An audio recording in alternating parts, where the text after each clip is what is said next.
ರೊಟ್ಟಿ ಹೇಗೆ ದೊಡ್ಡ ಮಾಡೋದು.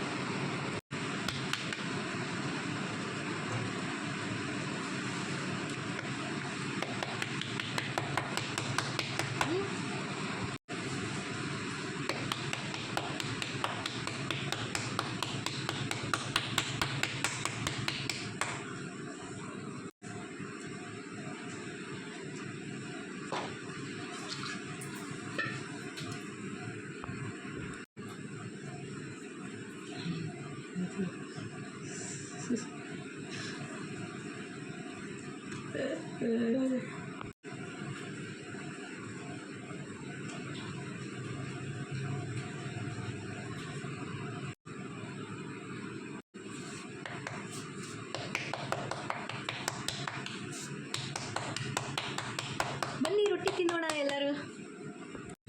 ಇವತ್ತು ರೊಟ್ಟಿ ಒಂದೇ ಅಲ್ಲ, ಬಿರಿಯಾನಿ, ಗ್ರೀನ್ ಚಿಲ್ಲಿ, ಇದು ಏನದು ಗ್ರೇವಿ ಮಾಡಿದ್ದೀನಿ, ಚಿಕನ್ ಗ್ರೇವಿ ಮಾಡಿದ್ದೀನಿ ರೆಡ್ ಕಲರು, ಆಮೇಲೆ ಸೂಪ್ ಮಾಡಿದ್ದೀನಿ, ಆಮೇಲೆ ರೊಟ್ಟಿ,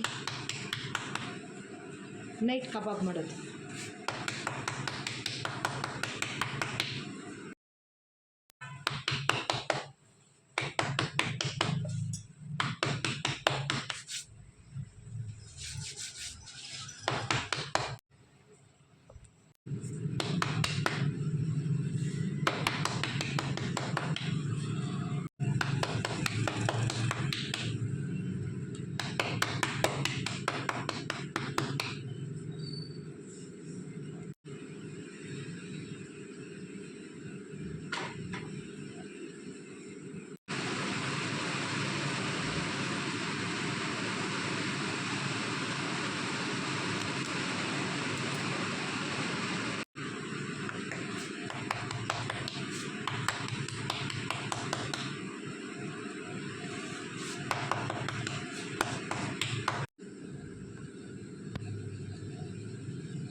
ಬಿರಿಯಾನಿ ಹಾಕ್ತೀನಿ ಕೀಳಿ ನೋಡಿ, ಗೋಲ್ಡನ್ ಕಲರ್ ಬೇಕಾ?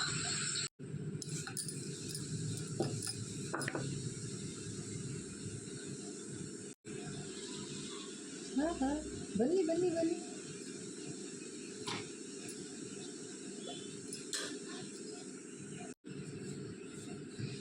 ನಿಂಬೆಯ ಬನದ ಮ್ಯಾಗ ಚಂದ ಚಂದಾಡಿದ ನಿಂಬೆಯ.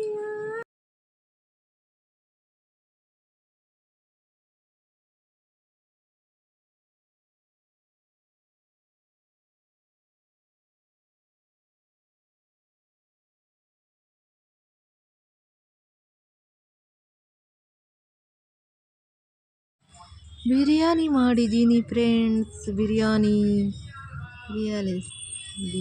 ಮಾಡಿದ್ದೀನಿ. ಬನ್ನಿ ನಮ್ಮ ಮನೆಗೆ ಊಟಕ್ಕೆ. ಇವತ್ತು ಬಿರಿಯಾನಿ, ಆಮೇಲೆ ತರದೆ ಚಿಕನ್ ಒಂದು 15 ದಿವಸ ಆಗಿತ್ತು, ಸೊ ಇವತ್ತು ತೊಗೊಂಡು ಬಂದ್ವಿ. ಸೂಪು, ಜೋಳದ ರೊಟ್ಟಿ, ಆಮೇಲೆ ಸುಕ್ಕ ಮಾಡಿದ್ವಿ. ಓಕೆನಾ? ಇದಾಯ್ತಲ್ಲ, ರೊಟ್ಟಿ ಬಡಿಯೋದು ತುಂಬ. ರೊಟ್ಟಿ ತಟ್ಟಿ ಒಂದು ರೊಟ್ಟಿ ರೆಡಿಯಾಗಿದ್ದು ನಿಮಗೆ ತೋರಿಸ್ತಾ ಇದ್ದೀನಿ ನಾನು. ನೋಡಿ, ಇವರೊಂದು ಕಟ್ರ ರೊಟ್ಟಿ, ಆಮೇಲೆ ಮೆತ್ತನೆ ರೊಟ್ಟಿ 2 ತೊಗೊಂಡಿದ್ದಾರೆ ಇವರು. ಹಾಗೆ ಬಿಟ್ಟಿದ್ದೆ ನಾನು ತವಾದಲ್ಲಿ ಕಟ್ರಾಗಲಿ ಅಂತ. ಕರ್ಮ್ ಆಗುತ್ತೆ ಇದು ಈ ಥರ ರೊಟ್ಟಿ. ಓಕೆನಾ? ಕರ್ಮ್ ಆಗುತ್ತೆ ನೋಡಿ. ಇದು ಸುಕ್ಕ ಮಾಡಿದ್ದೆ, ಸ್ವಲ್ಪ ಡ್ರೈ ಆಗಿ ರೊಟ್ಟಿ ಜೊತೆ ಬಿರಿಯಾನಿ. ಕೆಲಸ ಆಯಿತು. ರೊಟ್ಟಿ ಇನ್ನೂ ಬಡದೇ ಆಗಿಲ್ಲ. ನನ್ನ ಕೈ ಸೋತು ಬಂದರೆ ತುಂಬ ಟೈಮ್ ರೊಟ್ಟಿ ಬರೆಯೋಲ್ಲ. ಸೋತು ಬಂದರೆ ಲಟ್ಟಣಿಕೆ ಕೋಲಿಯಲ್ಲಿ ಚಪಾತಿ ಲಟ್ಸ್ತೀನಿ, ಅದೇ ಥರ ಲಟ್ಸಿ ಮಾಡಿಬಿಡ್ತೀನಿ.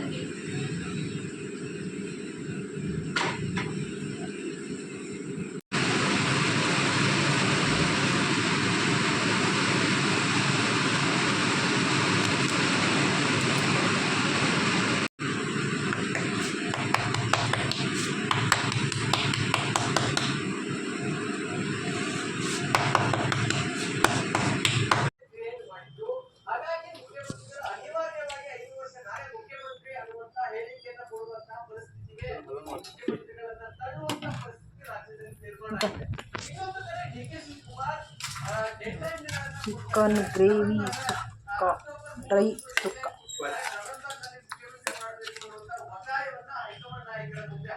ಹಳೇನು ಮಳರಿ ಪೂರ್ತಿ ತಿರ್ಲೇನಿಕ್ಕೆ ಹಾಕಿ ನೋಡಿ.